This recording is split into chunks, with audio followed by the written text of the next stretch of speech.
How to propagate Lewisia cotyledon. Propagating Lewisia cotyledon has been quite an interesting experience for me. I usually do it by collecting seeds from the plant after it flowers, which I then sow in a well-draining soil mix.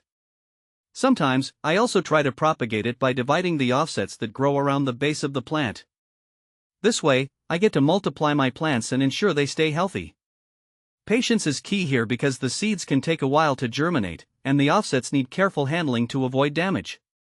See more 17 species in genus Lewisia at monsteraholic.com.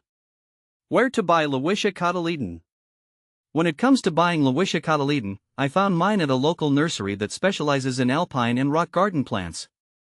It was a bit of a hunt, as not every garden center stocks them, but specialty nurseries or online plant shops are good places to check. I've also seen them occasionally at plant fairs or garden shows, where a variety of rare and interesting plants are often available. How to grow Lewisia cotyledon. Here's a guide on how to grow Lewisia cotyledon. Planting from seeds. Timing: seeds can be sown anytime throughout the year, but fall or early winter is generally recommended. This allows for a natural cold stratification period that can improve germination. Seeding. Use a well-draining soil mix specifically formulated for cacti or succulents.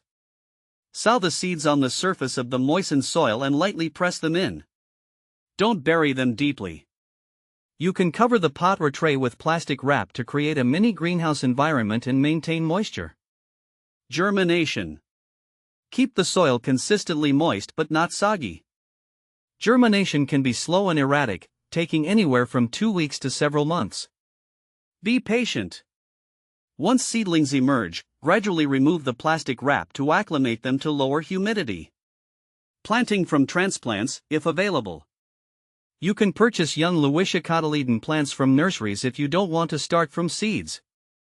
Choose healthy-looking transplants with good root systems. Prepare your planting location or pot with well-draining soil. Dig a hole slightly larger than the root ball of the transplant. Gently remove the plant from its container and loosen any tightly bound roots. Place the plant in the hole and ensure the crown, the area where the leaves meet the roots, sits at the same level as the surrounding soil. Backfill the hole with soil and tamp it down gently to remove air pockets. Water the plant thoroughly to settle the soil around the roots. Location and soil. Prefers full sun to partial shade. Thrives in very well-draining, gritty soil. You can use a cactus mix or create your own mix with ingredients like sand, perlite, and a small amount of potting soil. Avoid constantly wet or soggy conditions. Watering. Established Lewisia cotyledon is drought tolerant. Water deeply when the soil dries out completely. Avoid overwatering, which can lead to root rot. Fertilizing. Not essential for established plants.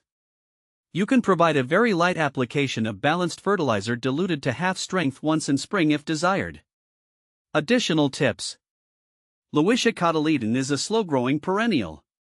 Be patient as it matures. Winter protection may be necessary in colder climates. Consider covering the plants with mulch or row cover if temperatures drop below freezing for extended periods. Deadhead spent flowers to encourage new blooms throughout the summer.